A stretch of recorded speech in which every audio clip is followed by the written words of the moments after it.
Hey guys, it's Villain Theory, back with Andy N, talking about the villains, mod sets, and campaign of Agents of S.h.i.e.L.D. Last time we talked about the heroes, the aspect cards, and this is the second half of that recording. Just now found time to edit it, been busy. A quick heads up, Andy is an awesome guy. He has made the custom Mr. Negative scenario. He has a video on his YouTube channel about how to make your own custom content, links down below, and just generally a long-time commenter and guy around in the community. Pretty awesome. One last thing before we get into it here is that when we talked about the heroes, we said this box felt experimental, and I think that's a good lens to look through or maybe listen through as we talk about what's coming up here in terms of the scenarios and campaign and everything. So let's get into it. The scenarios, starting with Black Widow, who's basically a villain version of Black Widow, right? So it's sort of like it's an evolution of the Black Widow hero into a villain, sort of like how the Nebula villain evolved, sort of, or was done in the hero form, right? Yeah, I would agree 100%. And yeah, and I think this is honestly one of my favorite scenarios in the box. I think it's a scenario that I have returned to a lot already, and I think I will return to it because I really enjoy it. I really love the way that she responds to your attacks. I love that you're incentivized to attack her and to remove threat, because she has that thing on her main scheme that says when you attack her, remove a threat and then do her ability. Yeah, and so I think that it's on her villain card, not the main scheme, but right, it affects the main scheme. So yes. it all ties together like that. Yeah, it's all tied together, and you're correct though. It's on the villain herself, and I just really like that because you can be the aggression player and be pushing those attacks, and they're kind of risky because you don't know what she's going to do with her preparation responses, but it is contributing to the threat management, which you really do need to help manage because there's a lot of threat in this scenario. Yeah, especially an expert. Oh my gosh, like an expert, it just ramps right up. It's very hard on expert. I think it's a very challenging, very losable scenario on expert. So I really enjoyed her. The only thing the only maybe two things is I know, some people can. We talked about how Nick and Maria can sort of dodge playing the game. She in particular, you can kind of dodge even more by just not interacting with that, by doing non-attack damage with things like the Iliad. Yep. That's one thing. Or if you just clear all the threat, if you're Nick Fury and you can clear all that threat and then attack her, you kind of dodge it. But I don't know. To me, you're still interacting if you're dodging, if you're removing the threat. I don't know about the non-attack damage as much, but yeah, I think if you're not, other than the Iliad and things like that, I think you're generally still interacting with it one way or another. And so I just really I like that. And the only other thing that's like a downer for me about her is that she has night vision goggles. And where are my night vision goggles for my Black Widow? Why does Natasha not have those? So frustrated. Well, Natasha eats a lot of carrots. She can see in the dark really well without any aid. She's trained her eyes. I don't know. But, oh man, that's true. Gosh. But I guess she needs it because she has like multiple eyes, right? She's got that creepy like multiple eye thing going on. The Yelena does. Yeah, no, it's great. That's kind of my thoughts on her. What's your brief thoughts on Black Widow? Well, I'm going to try and one up here, I'm afraid to say. I don't think this is one of my favorite scenarios in the box. I think this is my favorite scenario in the box. I actually really like this one. They started out strong. I love the preparation mechanic. These cards have preparation where the boost kind of thing would normally be. So if you attack her and a threat still on the main scheme, you do the thing we just said about, you remove one and then discard a card from her deck. If it's got preparation, bad things happen. And I love how that simulates, falling into a trap. It feels like her whole thing is, her main scheme is a trap. And if you can fall it down, if you can kind of untangle the web she's weaved, you won't fall into the trap. But if you don't, and you try and hit her, what's going to happen is bad things. A lot of various bad things. And I really like that. I think they can even take this mechanic outside of Black Widow. Maybe not like exactly the same as preparation, but I was thinking, the wording is, when a character you control attacks Black Widow, remove one threat from the main scheme. This could be, when a character you control attacks Sandman, remove one sand counter from the city streets environment, and then do something similar. Maybe, discard a card. If it's got the sand trap word, do something bad to you. You could take this elsewhere as like someone setting up someone with traps, etc. And I think that's extremely exciting. This is an experiment that I think paid off big time. Yeah, Yeah, I like that. You could even make a mod set where it's like when you attack the Yeah. villain that this happens, so it's usable in multiple. Oh yeah, a Um, preparation mod set would be incredibly good. I would love that. yes, yeah, yeah, yeah. Oh, Tony, that's make fun. it I, happen. I know, right? Well, I thought we were gonna finally disagree on this one, but we both love Black Widow the best. It's just Here a we good go. Here we go. scenario. I think like my favorite thing as well is that like it really does challenge you on threat, and but it does it in a unique way. It's not Yes. like you have to fort to win the game, not like fort main scheme win the game, but it is forting as like a primary factor. Um, Yep. I don't know if I have a big downside for this one, honestly. I actually think I like everything. I think it Yep. maybe suffers in a very mild way in that it's meant to be the first scenario in the box, so some encounter cards are very mild. But I tell you what, if you play an expert, some of them like want to reflect damage at you as preparations, and she just gets a lot harder on expert. So sometimes on expert you get this encounter card which doesn't really do much, and sometimes you get one that's quite punishing. But that's a very minor thing. I mean, variation can be fun as well. So I just a huge fan of Black Widow. Maybe that's the one other thing I'd say for her is that similar thing for all these scenarios in this box is that if you play them on standard, and especially if you're playing them with Maria Hill, but if you play them on standard, you don't necessarily see them pop off the way that they need to, the way that you want them to, or maybe they will if you just aren't playing the most efficient deck or whatever. But like if you're playing a strong deck on standard, yeah, they're just not gonna you're not gonna see them sort of do their fun thing. So I say make sure you're playing a hard enough mode to enjoy them, because I think on expert you're gonna really see what all of these scenarios can do. So Yeah. great. So that's Black Widow. Now One it is pronounced Batroc, right? Yes, The one next last one. thing about Black Widow, I actually just Oh yeah. wanted to point out, just so it doesn't pop up on my screen. I really like how directly she's evolved. Like you said about the Nebula villain and hero, most of her cards are named after Black Widow hero cards, and they Yes. do similar things, which I think is just really well done. Like I think they translated really well. Like they're different where they need to be, and they're the same where they can be, and I think it just works. Yeah, it really does. Yeah, I like her Dance of Death. So nasty, so scary, and I like that it Yeah. penalizes people who run a lot of allies. That's a theme throughout this um, box, I think. I think most of these encounters, scenarios have something that punishes you for having more characters out or using yes, yeah, allies. yes. Speaking of which, yeah, Batroc. Yeah, let's talk about him. I really enjoy this one. It's such a fun system of sneaking around. I think this is my second favorite scenario of the box. Oh I no. Oh no, we're gonna finally disagree. No, we're gonna finally agree again. No, no, again, no, no, no. See? Oh my gosh, I just really enjoy it. It's again another one I've just returned to so many times already. I was questioning the balance of it at first. It hadn't felt very threatening for a bit, Did you but play with actually Nick now and having Maria? played it, probably because of Maria, honestly, and actually now having played it a lot more, I really like the balance of it. And I think it's hard enough. It's not too hard, but it's hard enough. I think I had missed at one point that when you go to the last stage of the main scheme, that the alert level flips to That is high the alert, difficult part, yeah. which Especially is an yeah, expert. yeah. It just makes it very losable at that point, which is Yes. which is always important. There's like you should feel like you could lose the game, and so that's one thing. And then yeah, again, playing with a variety of heroes. I think this scenario tests different types of heroes and decks in super interesting ways. I've rarely seen a scenario that feels so different and so differently challenging when you're just playing different heroes in different decks, which I really like that. So if you think this is too easy or boring or whatever, it might just be that you need to try a different deck with it, and you'll see what it does. And so yeah, it's kind of got an evolution of Morlock Siege going on with the allies that you can rescue and who interact sort of similarly. Yes, quite similarly with like the way that he attacks them in the final stage.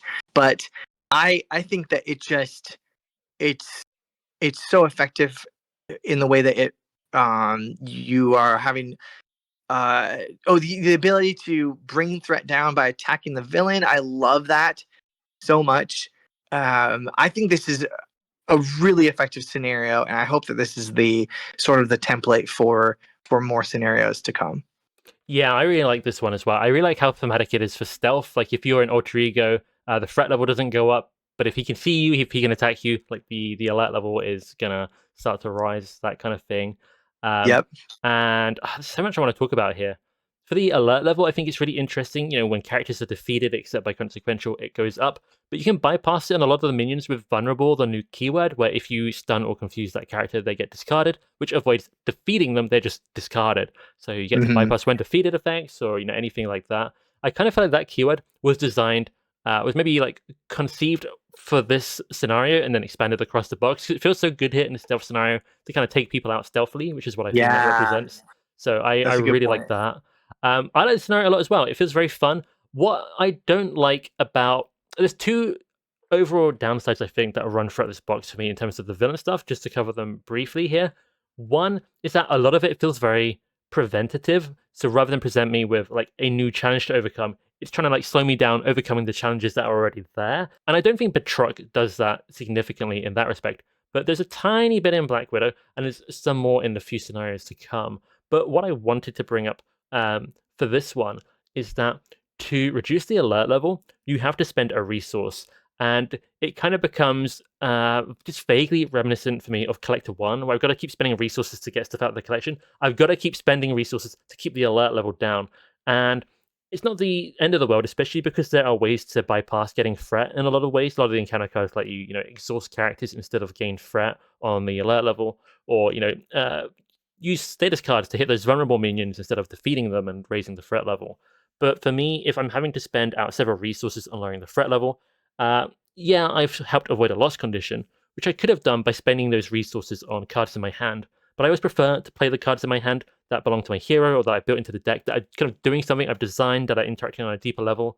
Then just spend one resource, loss condition goes down, because the alert level on low is fine, but when it flips up to high, not only is it more dangerous, but if that one gets too many on there, you just lose the game. It's a new loss condition. I do like new loss conditions, but I'm not just a big fan of having to throw a resource at something to solve it. And that I don't mind the tax. I totally get that, but I don't mind it because I feel like it works for me thematically, because when you're spending, one or two or maybe three even resources from your hand to manage the threat or the alert level, and sort of sneak around, what that means is that you're playing fewer cards, and in some ways that's often a bad thing to me. Like, it's like I'd rather generally you have times where the villain does big things and I do big things. I play a lot of cards. He does a lot of cool effects.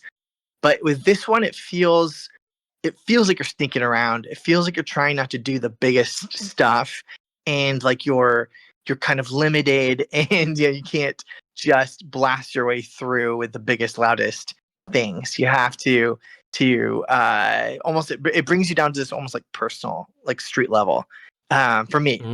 So I have grown to like that aspect of it, and there are different ways to interact with that too. Like, even like my favorite card is security cameras, which is what's that do? I can try and pull it up.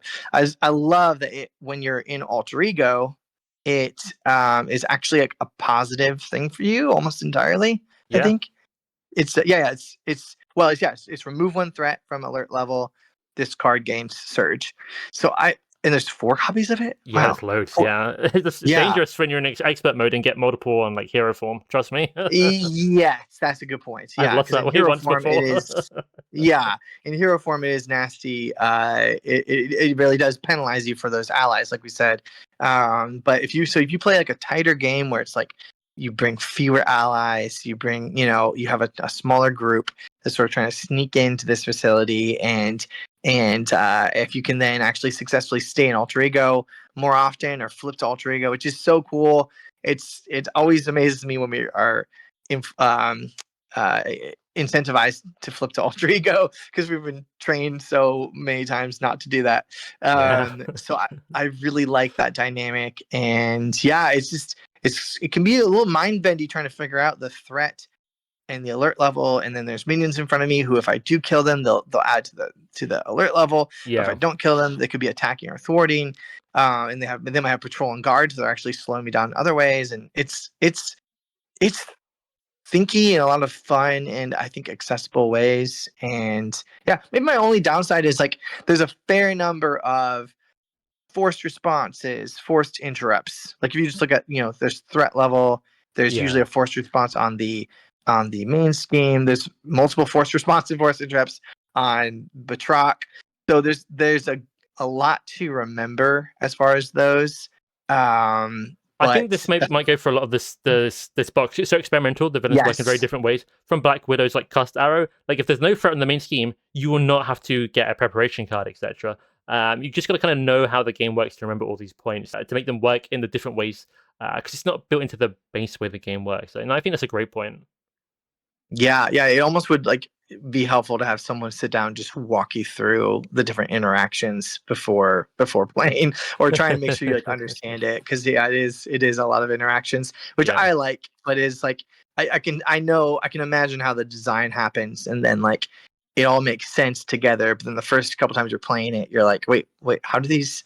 Wait, there's a lot of different moving pieces here, or pieces with responses I need to remember. So. Yeah. Okay, cool. Well, Batroc. That's Batroc. I just want to quickly say for like the alert level thing, what I pointed out about not liking just spending resources. I would say this occurs a couple of times in this box, which is why I wanted to bring it up. But here, I think it's the best start because there's so many ways to avoid it and interact with it. And the other point was just security cameras. Just really ties into the theme. In case people didn't realize, I love that it removes threat when you're in Ultrigo, because that's kind of representing you being stealthing. They can't see you. You're not there as a hero fighting them. So the camera shows that everything's all clear. Like, this is just such fun design. So those are my last points there. Yeah. It's so fun. Oh, and maybe just to quickly say here, very, very quickly, for the mods. I was going to say, this could be a good time to talk about those. I really like the abduction mod from Black Widow. I like that it penalizes and interacts with allies in such an interesting way. I really like the science mod. It feels super fun, and like you said, it feels like it's designed almost around Batroc. That almost feels like that was like the first scenario they designed, and everything else was built around that. But I really like the science mod, and Batroc's mercenaries are fine. I don't think that they're the best or worst personally, but I think they're the worst in this box of the mod sets. I do not like Batroc's Brigade. No, that's fair. I think they're my least favorite of the mods. I don't think they're a bad mod. No, they're just fine. Yeah. They're kind of random. Fine. It's a random assortment of parts that I don't feel like if I wanted to change a scenario up, I'm never going to think, oh, Batroc's Brigade is going to provide this new kind of thing. It's just going to be a random kind of mishmash of stuff. Yes. I think it's fine to have, but like it's not pulling me in. Yes, that's very well stated. That's exactly how I feel about them. So, yep, so that's them. Okay, MODOK. I will. You're so fast. so fast. I would just quickly say for aim abduction, I like it. Aim scientist might be my favorite normal non-Thunderbolt mod set, because I love that most of the encounter cards are small minion that brings out another small minion. It's not small minion and surge. It's not really medium or big minion. It's two small ones, and I think that's kind of a unique kind of challenge, and I would like to see that more. Agreed. 100% agreed. I want to see that more. I love that. I love that I like the dinky little scientist guy. He's just so funny. Yes. And I also like how Mad Science is just a single acceleration, but it can be more if there's more minions out there.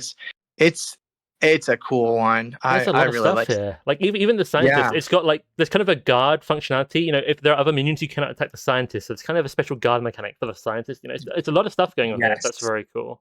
Absolutely. All right, MODOK. Yeah, let's go. We've talked about our favorite two scenarios in this box. I think it's safe to say now. So let me hear about the next ones.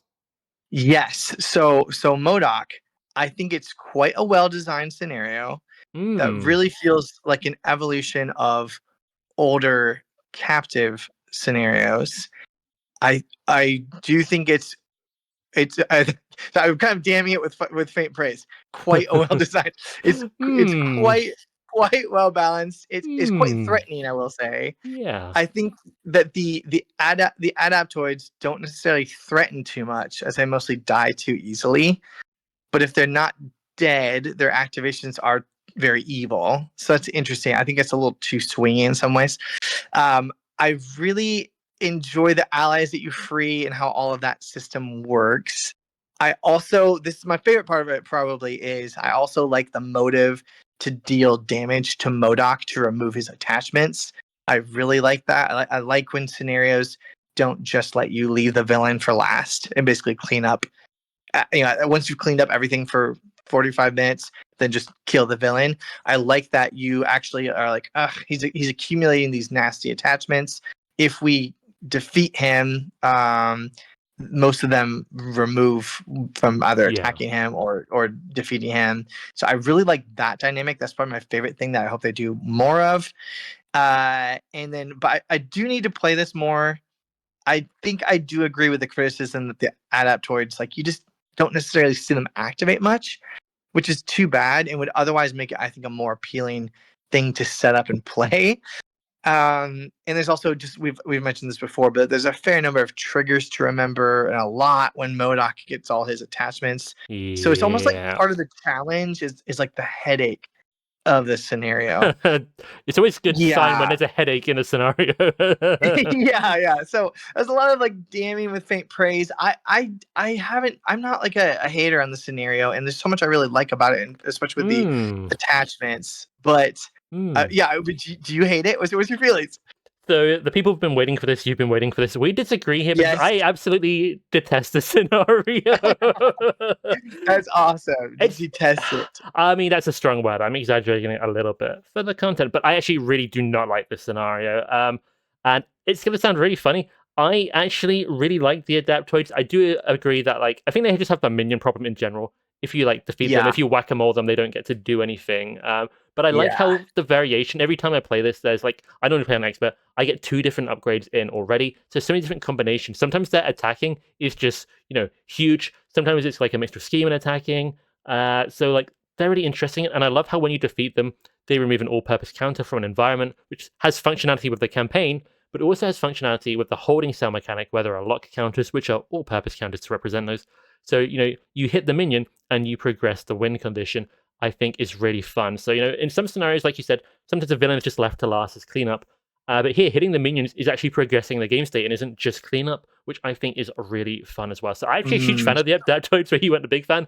And I do not like the attachments on MODOK. I do like that you're motivated to defeat him, but this is a bit of the preventative thing I'm talking about. Like, I'll do a bunch of damage to him, then he gets +5 health. Then he gets, a 5 health shield. Then he's healing every activation. And I don't know. They're just I kind of feel like a lot of this design was maybe inspired from Magog. You've got the villain you want to defeat a few times to help you Yeah. progress. But I feel like Magog to me is done in a little bit more of a fun way. There's not a lot of stuff that says, there is, I think, one maybe, but like generally it doesn't slow you down defeating him significantly. Whereas here, I just feel like I feel it a little bit. And again, the holding cells, this is what I was building up to a bit, talking about the alert level. The alert level, there are ways to manipulate it. And definitely here, I can still just defeat MODOK. But really, I feel like the main way I progress this or have, maybe it's just the way my games are gone, but you do this hero action, spend 2 of a certain resource type or 3 of any type, remove a lock counter. I feel like I'm just throwing resources into the void kind of until I win to some degree. Obviously, I'm playing the game That around does it, feel a little but bit like a tax. Yeah, just a mm, lame tax. Yeah. I mean, maybe if it was a side scheme or, we actually had an attachment come in Winter Soldier's preview, Encased in Ice, which is an attachment you can attack. Maybe if I could have just used my hero tools to attack for to then somehow progress this a bit more than just hit MODOK, I would have preferred this. So, yeah, it gives me a headache, this one.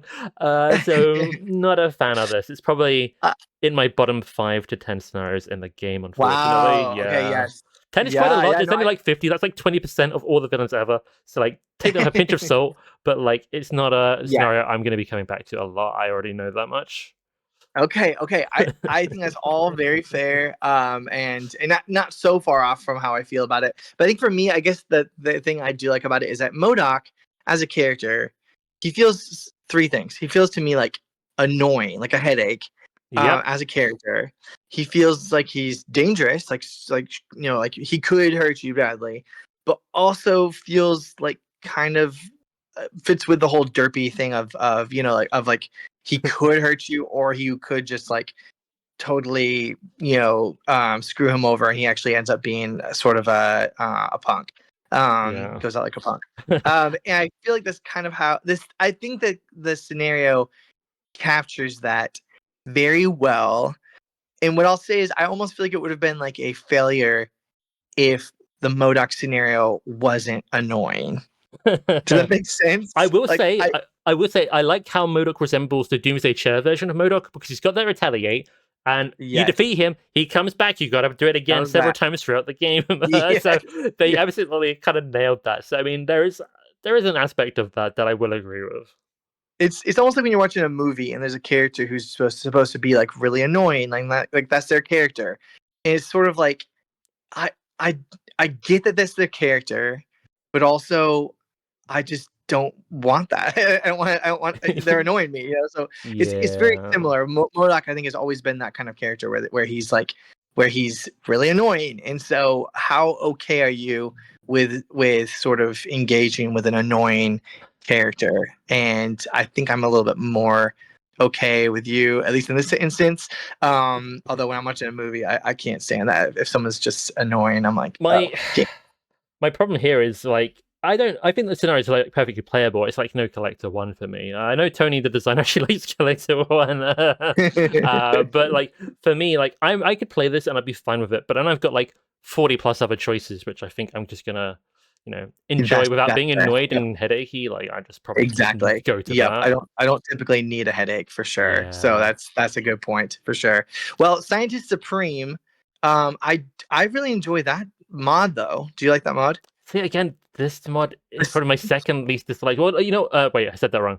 This is probably my second least liked here, and I do kind of like the idea behind it, but I'll tell you what it is for me. This is a mod set which punishes you for having these two big minions put in the victory display if you defeat them, but you have a way to bypass putting them there with the vulnerable keyword, which is kind of like the crux of the design. But as long as you do that, or if you draw things in the wrong order, the rest of the mod set doesn't really do anything, or it's like at its most basic. So Right. I kind of feel like half the set doesn't do a lot for half the game. Yes. No, I definitely agree with putting it at the second to last of the box. But I do like that vulnerable piece. Is this the only set that brings the vulnerable There's one more. out of the? Well, no, there's the shield, I guess. The shield set too. Yeah. But I guess bringing vulnerable, Well, I and there's guess, a vulnerable guy in Batroc's brigade. and there But is technically the scientist in AIM Scientist, technically, which lets you yes. bypass the kind of guard from other minions. But he's only got 2 hit points, so smack him in the face. Yes, yeah. I like that. I think that's for me what it represents is sort of like the bringing the to me it brings the vulnerable the most out of the box, and you could use this Interesting. elsewhere, and so that's why I appreciate it. But I do get that for sure. To me, For the sure. final mod Yeah. set, like normal mod set we haven't covered yet, is the one that brings vulnerable out the most. So maybe that's why I appreciate them differently. But I do appreciate that this one does do that. Right. That's a good point. That's a good point. Cool. Okay, that's MODOK, Scientist Supreme. Tell me about Yes. Thunderbolts. Yes.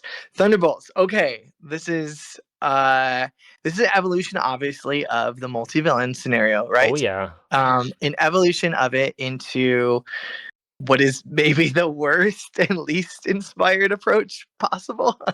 I think I feel I'm reading words I wrote down about this while I was thinking about this. But that sounds really harsh, I'm sure. But I feel like it sounds good in theory, and it may totally work for a lot of people. But in my opinion, I feel like it's a deeply flawed design, and I'm super curious to hear your thoughts. I've got some But ready for you right now. yeah, I don't remember a more disappointing scenario for me, and I want to hear your thoughts. I have a more disappointing scenario for me, and it's called MODOK. No, this Yes. this is a scenario I think of two halves because before I got the expansion box, my friend who lives in Europe, I got the box before us by like a week, and before I think the US by like 2 weeks or something. Yeah. He said this scenario is my new favorite in the entire game, and I was like, what? Because when I played it, I unfortunately had a bit of a more negative experience, which I think you've started to allude to. But what I kind of figured out is that this is a scenario which I think is better in standard than expert, and it's better in 4-player than solo. So if you gravitate toward more players on the standard, I think this one improves. And Absolutely. he mainly plays 4-player, whereas I mainly play 1-player, 2-player on expert. Yeah, there's a few problems here. I think it is a flawed design. I was so excited for this. I think the ideas here are actually really good. I'm going to disagree. I think the ideas are really good. I think the execution, needs work, and we can probably talk about that more in a second. But if you want to cover anything more about this and why you think it's a full design, I think that will all just come up naturally. No, that's exactly the way you said it is actually how I think of it, which is it's good in theory, flawed in execution, right? Yeah. Yeah, that's my feeling. Because so the main thing being, and this is actually a thing that many people miss. I've noticed on Discord, many people miss that if you don't damage the minions, or if they have an equal amount of damage or not damage on them, and we should you probably don't. say, just quickly, sorry, Yeah, go ahead. just for people who maybe haven't played it much or haven't played it yet, you have a villain out in front of you, Citizen V, but the actual real villains are these big Thunderbolt minions that stand in front of you, and they're the ones that activate every turn instead of Citizen V for the most part. Yes, and you have this what's it called? The Thunderbolt backup, backup, Thunderbolt yeah. backup card, where they can go back to heal. So there's always going to be an extra Thunderbolt over on the backup, and the most damaged one will go back and heal. And in expert, you were mentioning standard and expert.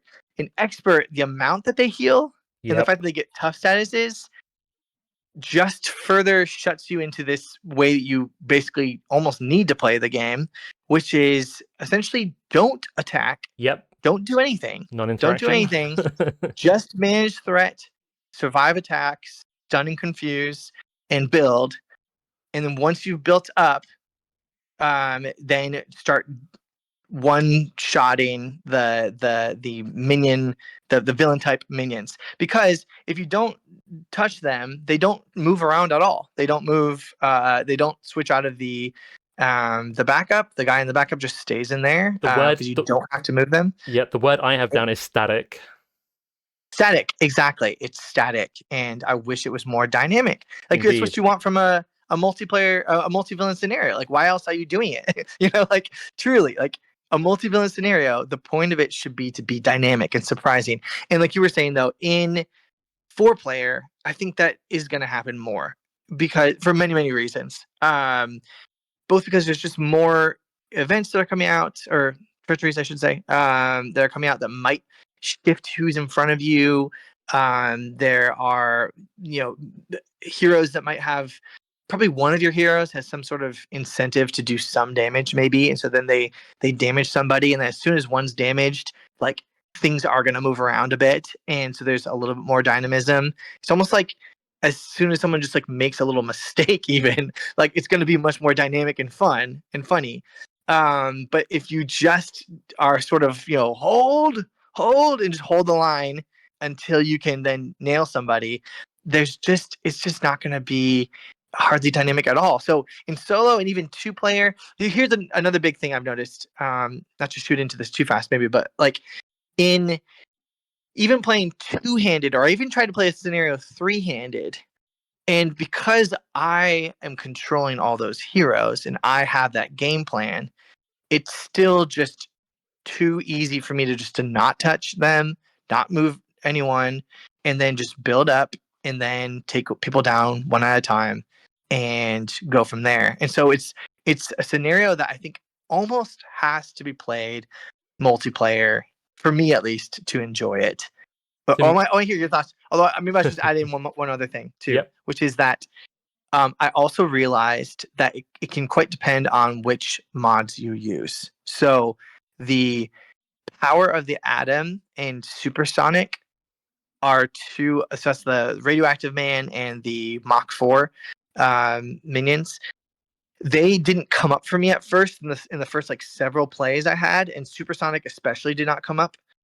And I think that they are much more challenging sets altogether, both the minion themselves and the cards that they bring with.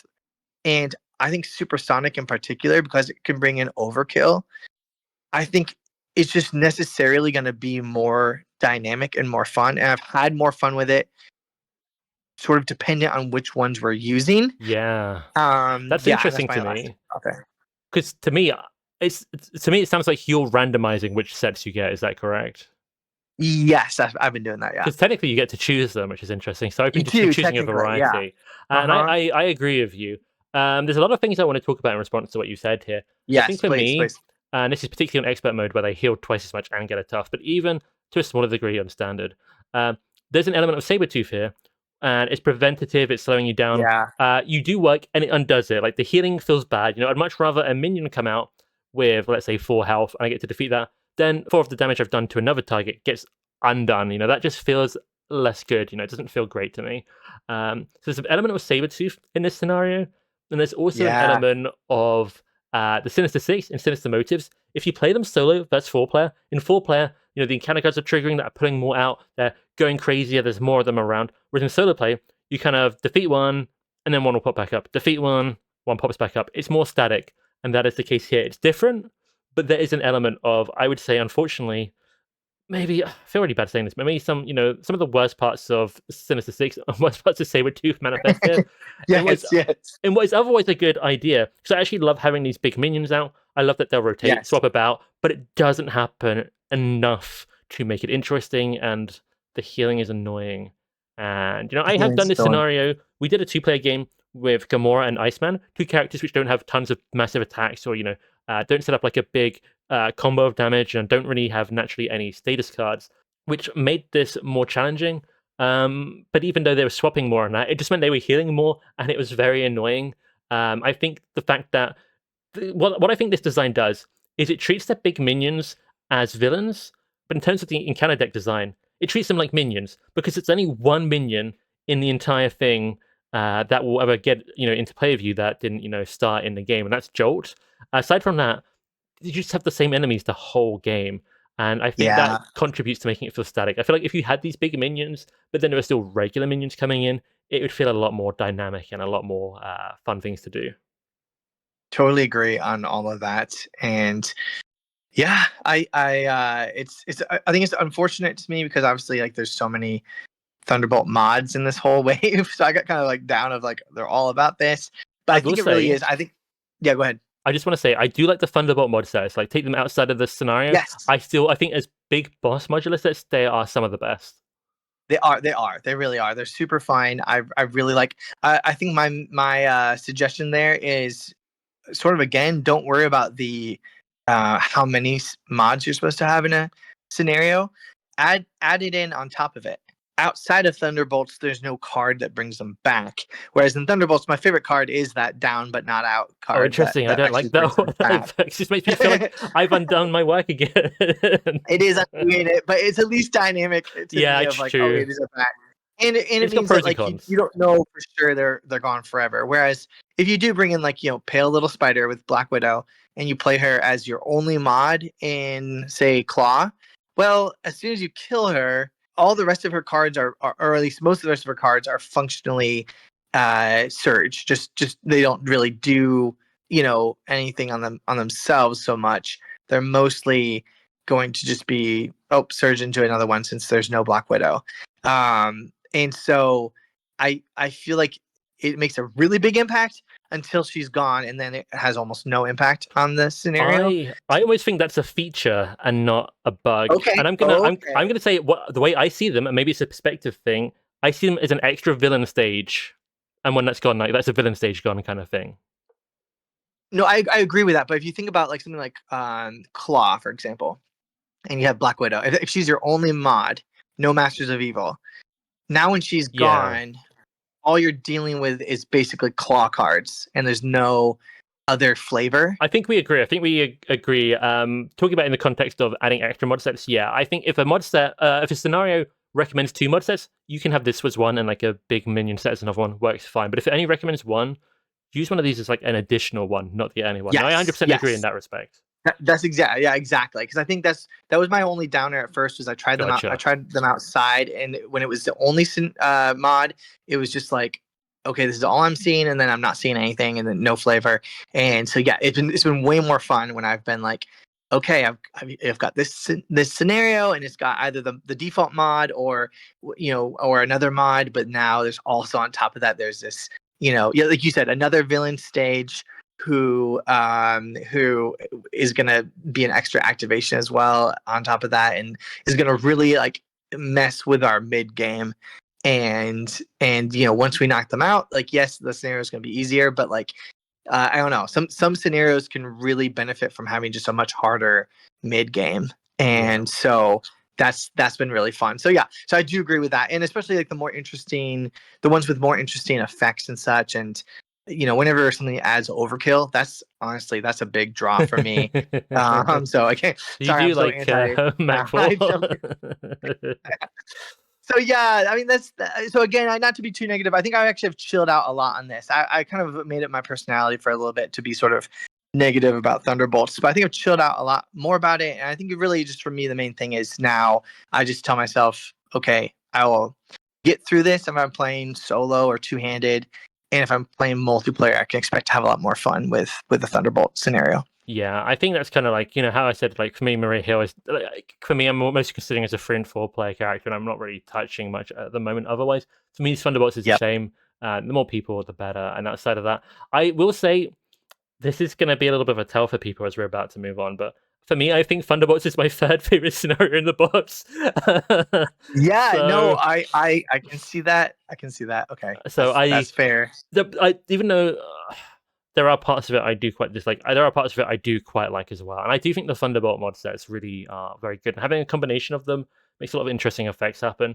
And like the replayability of having a different combination of Thunderbolts out on the table is huge. There are some really good points like in that regard. And I even like, Citizen V's sword is just an encounter card. And yeah, it's an attachment that gives him +1 to his stats. And yeah, you remove it by attacking and spending resources. It's pretty standard. But when you reveal this attachment, he activates against you. It's an attachment that's also an attack. Like it's a double thing. And I Yes. think that makes the attachment a lot more exciting. Because a lot of attachments which you just, mostly pay to get rid of, even attack and pay to get rid of, they don't feel like super exciting, but something that also makes the villain do something. Just like there's a little interesting things scattered throughout here. They just, I think, tone down the healing and stuff, tone down, or actually ramp up the dynamism, the swapping around of stuff, the moving parts, and I think that'll be really fun. Yep, I totally agree with that. And yep, if I ever have like a quote unquote fix for it, I'll let you know. But I still haven't figured out a way to like gracefully, naturally sort of make it more dynamic in a simple way. But I'll trumpet it once I find that. Let And me know. no, I agree. The Citizen V sword is a really fun design. I really like when cards do that, where they don't just come out and they sit there, but they immediately do something. Is always scary and fun and more dynamic. So, okay, well, on to the next and last final scenario. And of course, if you're watching this, you probably, I mean, you probably know who the last villain is, but spoilers because it's not on the box. It is Baron Zemo, Dun dun dun. and he has a big flip when he changes when he goes to the last scheme. It's really, really interesting to me that it utilizes the main campaign element. So you use those evidence that you've been using throughout the campaign. If you're playing the campaign, Yeah, I are should probably actually talk just an about those. essential piece of the scenario. Yeah, yeah. So we can talk about those. Those are these evidence cards. There's these different types of evidence, and you when you're playing the campaign, which we'll talk about in a moment, they are going to be basically you're going to get one after most scenarios, and it's going to help you kind of narrow down who the mole is, who the traitor Yeah. is, and it's also in a cool way. It is for the campaign. It also has these setup abilities that are going to allow you to break the normal rules for including aspect cards. Which, yeah, we'll talk about that with the campaign. But I really like that dynamic. I like that well, I'll just say right now, this is like the most lean box of any box that's ever been put out there. It's crazy to me that there are no campaign specific cards. There's not a single campaign specific card that can only be used in the campaign.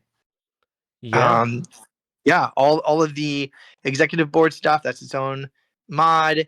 The evidence is its own. It's something that's used for the Zemo scenario.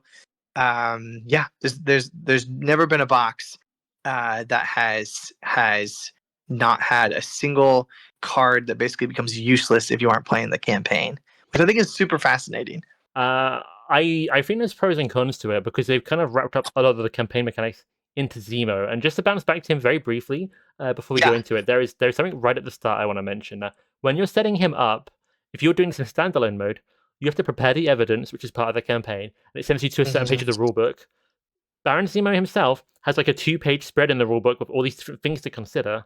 And then as you're playing the scenario, you need to revert to some of the evidence stuff on the back of the book. So it's really sending you to 3 different places in the book just to like set up and play the scenario. Whereas most villains, you just take out the main scheme, look at the back, set it up, off you go. This one has, I feel like, triple or maybe like quadruple of the setup of most scenarios. Just like for me, that puts me off playing it more than I might otherwise, because I just love the pick up and playability of this game. And I feel like this one, I need to do a bunch of stuff and track a bunch of stuff. Yes, I totally agree with that. I hate that it requires the campaign book to play it. Now you really don't need it for the setup stuff. It might say like reference that, but like you should be able to like know pretty quickly like, oh yeah, you just set this up. You don't really need the book in future times, but you do always need the back of the book to reference for the evidence while you're playing it. And I think that's really annoying, and it should have been on a reference card. Yes. There should have been a reference card for the evidence so that you don't have to pull out the campaign book. There's very few other scenarios that require the campaign book. I think there was 1 or 2, but this is one that requires it like the most, and I think that's lame. It's lame. Yeah, it's like 2 reference cards could have like solved everything. But for me, preparing the evidence, like we played this in campaign mode, and then some real life stuff came up, so we didn't actually get back to playing this one. I think I talked to you, and I was like, I just need to play Zemo a few more times. We were trying to get back around to it, and when we got back around to it, I didn't remember how to prepare the evidence. So I did have to look through the rule book. So especially if there's a gap between playing it, you might not remember without looking at the rule book in multiple places to set all that up. So I'm a little bit anti on that front. Yes. But I was just going to say the last point is, so after you prepare the evidence, you then put the board member environments into play, which are the other part of the kind of campaign cards that you can use elsewhere. Which is like you've got Chief Medical Officer, Chief Surveillance Officer, Chief Tactical Officer. One of them is the mole. One of them is has betrayed you, and you're trying to figure it out for the campaign. And you're really trying to figure that out in the Baron Zemo scenario in standalone mode. And the way it kind of works is that they gain counters, and if they have too many, they betray you, and they go from this nice, friendly environment side, which doesn't really do anything to help you on its own, but they're meant to be on your side. But then they turn into this attachment side that helps the villain, and if all of them change, all of them turn against you, and it becomes attachments for the villain, you lose. And to me, the bit of the downfall is that to not lose the game, technically this is throughout the campaign, but I'm specifically talking about Zemo right now, really, is that you have to spend resources to get the counters off them. And now removing counters from them does give you like a little benefit, like healer damage, remove 2 threat. But really, I feel like it's another one of those things in this box where I have to throw money at them to solve a problem, rather than use my hero cards, my attack, my fort to solve, these challenges in front of me. I feel like I'm having to spend money to keep the game afloat, to stop them betraying me. And then I get to play less of my hero cards, less of my aspect cards, compared to playing a scenario without them. Yeah, no, I think that's all true, and maybe I think it hits on one weird dynamic of the scenario, because overall I'm not super down on this scenario, but it really, I think there's a tough thing with it, with the way that it interacts with the executive board, which is that, okay, so in campaign mode, you've been dealing with these for 4 scenarios already. So when you get to it, it's sort of like one of the main gimmicks of this last scenario is just old hat by that point. Like you've been dealing with this, and so it's a little bit unexciting because it's not like something brand new. It's like, oh, we're just finally interacting with it in a slightly different way, but we've basically been dealing with this for a whole campaign. Now, that being said, when you get to the final scenario, it's quite possible, maybe even likely, that you have entered into that final scenario with completely clear executive board cards in the campaign. So like, there's no secret counters on them going into that final scenario, because you just ditched around on the Thunderbolt scenario and made sure that you cleared the environments before moving on. And so when you come into it, it doesn't, to me, feel as taxing as necessarily in standalone, because it starts off clear, and so you're only clearing off stuff that as it gets added, versus having to do a bunch of upfront stuff or lose abruptly. Due to, so yeah, I think if you're playing standalone, the problem is that, like, yeah, I'm coming back to this, I'm enjoying this executive board that I haven't dealt with in a while because I'm just playing this standalone. But it's nasty, especially if you're playing expert. If they all start off at 2, and expert they pop at 3. Yep.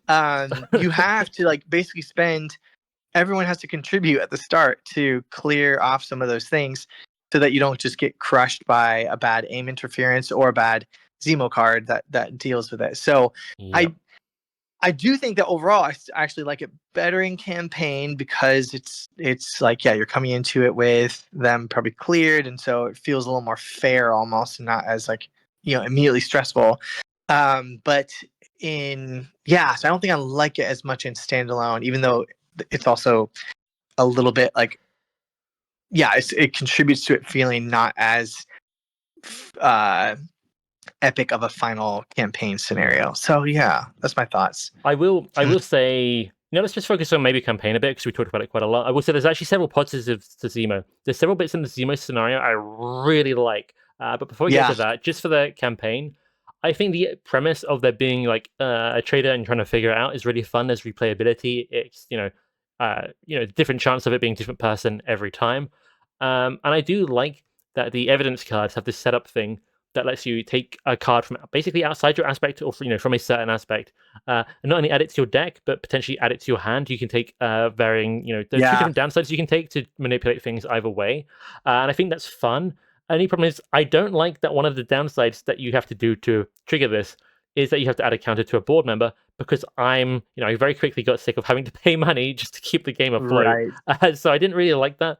And depending on your deck and character, some of these are going to let you add something that maybe isn't a significant gain. Like sometimes, by the time you get to Zemo, you're going to potentially have 4 of these, I believe, out.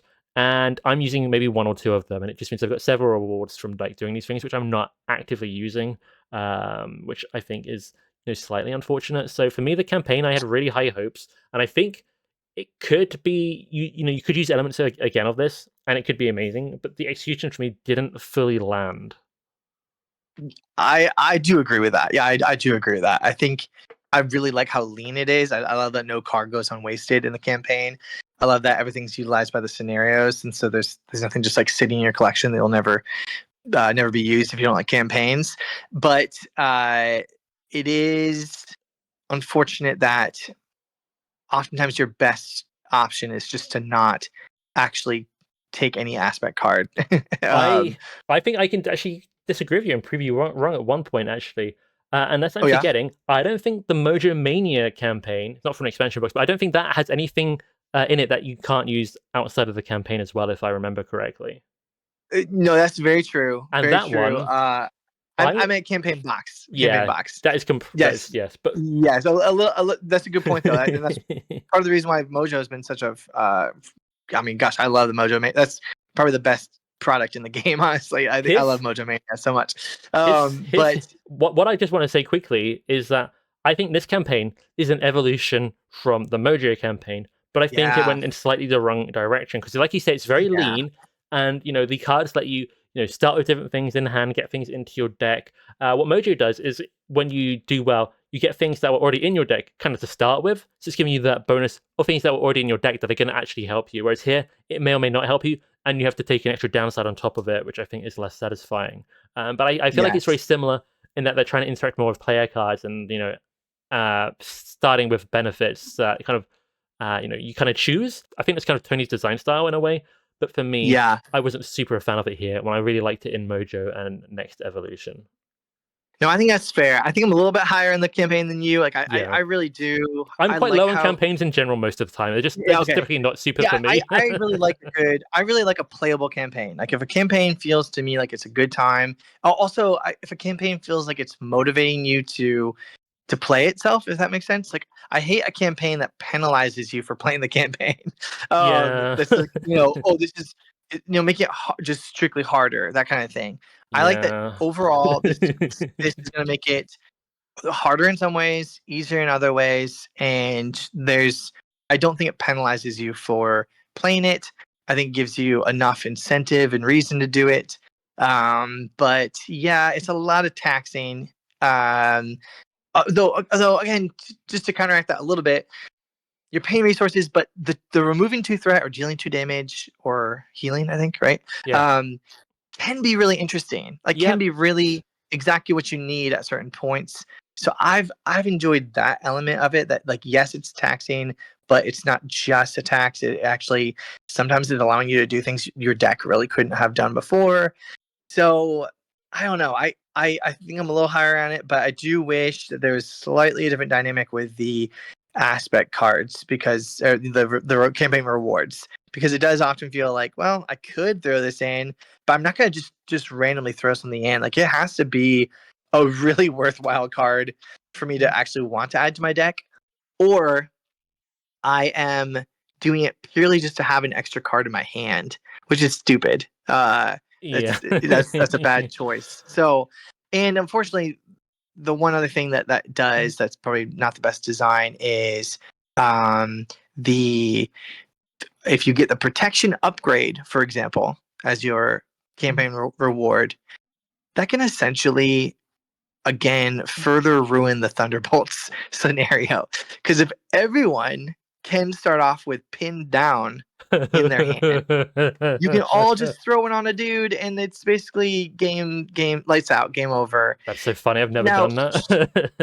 I know a lot of people who do it, and I don't do it because I have self control. But I know that it's there. It's easy to do, and for a lot of people, it's like it's a fun, cool thing. It's like oh, I can do this. That's cool that it's allowed me to play this.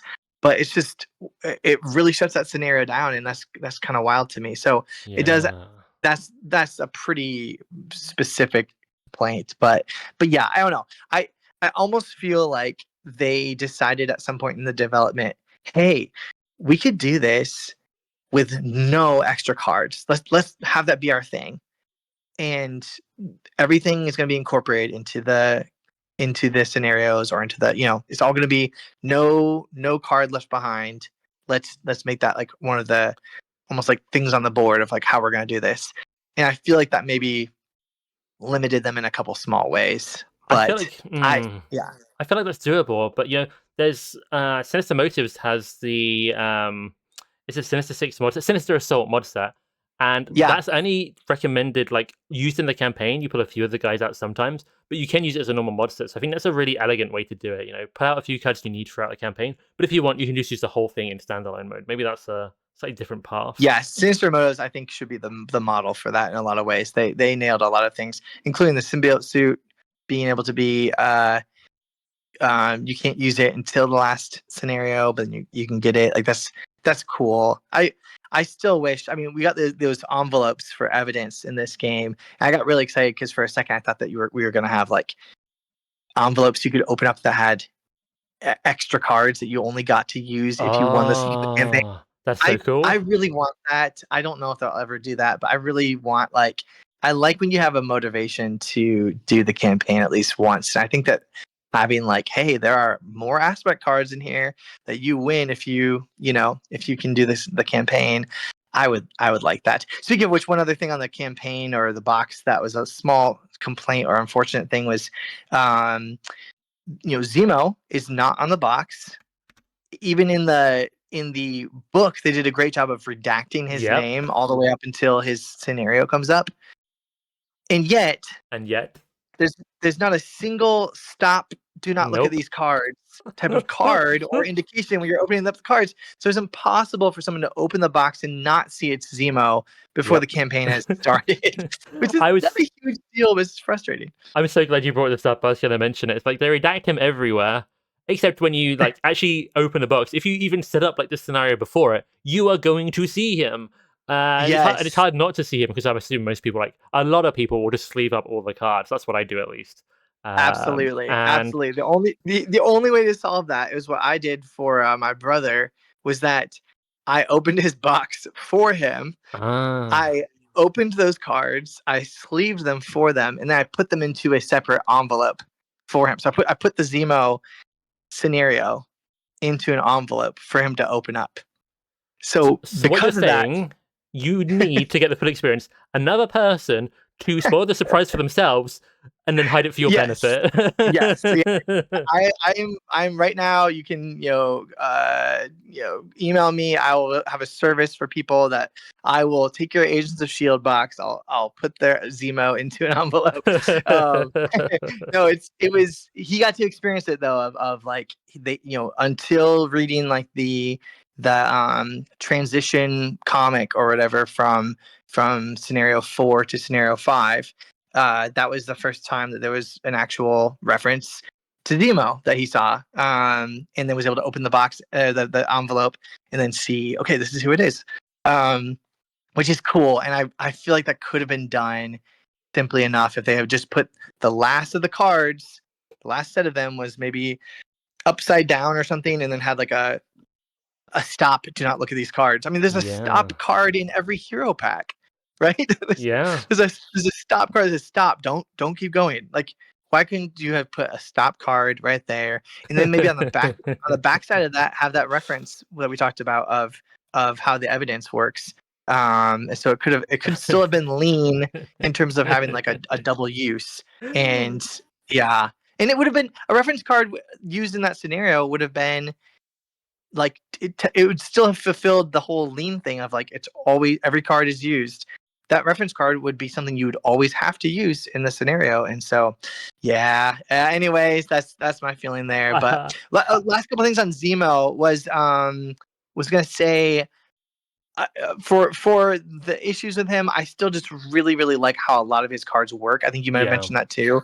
I don't know if you had some thoughts to share there, but for sure, Reluctant Foe is just such an instant classic. How it grabs you select a hero from your collection, and now you're fighting against that hero. That's so fun. I can tell you a story about this one. So I actually did use a service like you described to some degree. So I knew Baron Zemo was in the box, but when I sleeved these up, me and my partner sleeved them up together, and she sleeves a bit faster than me. She sleeved this whole scenario. I didn't see this card, Reluctant Foe. Then it came up in our first playthrough when we got to it in the campaign, and I was like, "What the heck is this?" And I saw the name.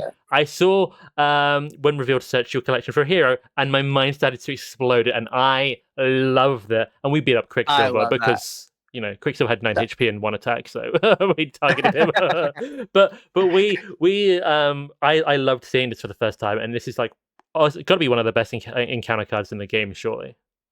I think so for sure. Yeah, there's Mr. Self-Destruct on Discord. I know he's bringing that just Reluctant Foe, or maybe even like an extra copy of it or something, to throw into like any scenario that he can convince people to put it in, because he enjoys it so much. Put it in expert free. Yes, exactly. An extra 3. No, truly, that'd be a great place to put it.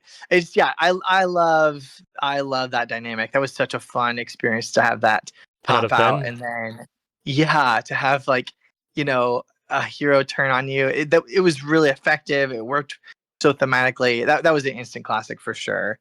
Yeah, I think something else I'd say about Zemo's encounter cards is that I don't like having to pay to remove secret counters, but Zemo's cards have several ways to remove them. Like, he's got this sword, which if you spend the resources to remove it, like you do with normal attachments, you also get to remove a secret counter, so it interacts with the board members in a different way there.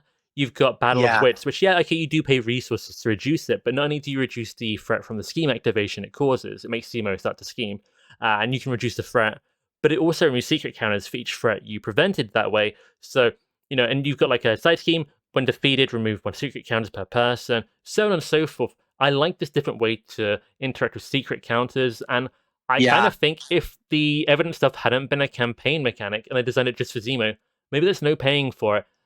Paying just to remove counters. Maybe it's all sort of a scenario interaction, and I think that would be super awesome. But I still like, within the context of how it is, the way his encounter cards work with it. I really like that.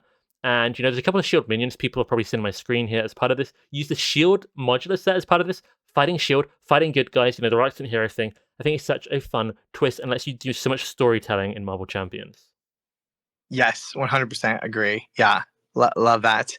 Yeah, it was good, and again, I think playing it in multiplayer, it instantly also got to be a much more epic experience and like worthy finale. I think in solo, there was just not enough that happened to sort of slow me down from I probably was playing Maria or somebody too, and just like nuked him. So I've had a better experience with him when it's been multiplayer and sort of get to have the epic finale. So that's him. Cool. Well, I'm sure we have some closing thoughts or other funny thoughts, but really, I mean, my main thing. Do you want to, like? I don't know if you want to rank it. I'd be curious to hear if you have thoughts on sort of ranking it. So But for me, yeah, go ahead. I was going to say, to me, to anyone who's thinking about getting this box, I would say if you just tend to get most things Marvel Champions, the expansion boxes in this game are great value, and I still think this will give you absolutely great value. But if I had to rank this against, let's say, the core box and the other 7 expansions, big boxes we've had since then, to me, this is probably bottom 3, just because there's several villains I don't like, and there's a hero that I'm not super keen on, and some of the aspect cards, there's reprints, and there's some that are quite niche. I still really like, Nick Fury, I think, is incredible value, possibly one of my favorite heroes now, so it's incredibly good. I do really like Black Widow, and if you like boss mod sets, which are kind of niche, but if you do like those, this box is really good for those 3 things. Those are my 3 highlights, but otherwise, to me, this is like a bottom 3 expansion. I think that's really well said. Yeah, I think it's probably bottom 3 or 4 for me, which is not bad because all the boxes are good. They really. are good. But yeah, it's a very good, solid box. While at the same time, I feel like if we've broken this kind of conversation up into the heroes, the aspect cards, the scenarios, the campaign, and I wouldn't say that any one of those rises above to sort of like best box ever type of status, or even like attempting to. Whereas, for example, in contrast, like Next Evolution, it makes a play for all of those categories of like, is this the best for aspect cards? Like maybe with the player size games are amazing. That's so good. Is it the best for scenarios? I mean, there's some really good ones in there. They're all of them are solid to good. Best for campaign, honestly, maybe it's really fun. It's player friendly. It makes you want to play it. It is good. And then even the heroes are really fun heroes. I've like Cable and Domino are both great, solid heroes. I think anyone would enjoy. So like, in other boxes make a play for any of those categories. With better campaign or better heroes. But like, yeah, I think it doesn't really make a play for any of those. It's just very solid and good and still a really good box. But I would look to grab Sinister Motives for its campaign and its scenarios and its heroes. I would look to grab Age of Apocalypse for like its great heroes, and it's got standard 3 and it's got fun scenarios. Mutant Genesis, if you like Project Wide Awake and Magneto and like those, like the X-Men theme is so strong. But yeah, I don't feel like Agents of S.h.i.e.L.D. makes like a strong play for best box, except for I think you really nailed it with if you really like those villain minion mods. I think that's probably one of the most unique things it adds. I think Nick Fury may be the best thing it adds, but I think that that'll be a long-term change to the game. I think the fact that at any point someone could be like, well, why don't we pull out one of the Thunderbolt mods and throw that in? I think that will be a bigger change, like almost as big or bigger than something like Standard 3. I think that the fact that there are now, with this wave, these massive minions that could really be thrown in to juice up a scenario is a cool thing that it adds. So yeah, and I think I'll never forget those great moments of like the first time seeing Reluctant Foe, or the first time that I ghost kicked Black Widow in the face and got Acrobatics back in the face for 6 damage. Amazing. So some really, really great moments, which is awesome. So I'm happy with it, but curious to see where they go with, and I think what we've gone to is there's a lot of seeds for future designs. So I'm very curious to see how the evolution continues. Yeah, that's what I just wanted to say here. I feel like, we said at the very start, it's an experimental box.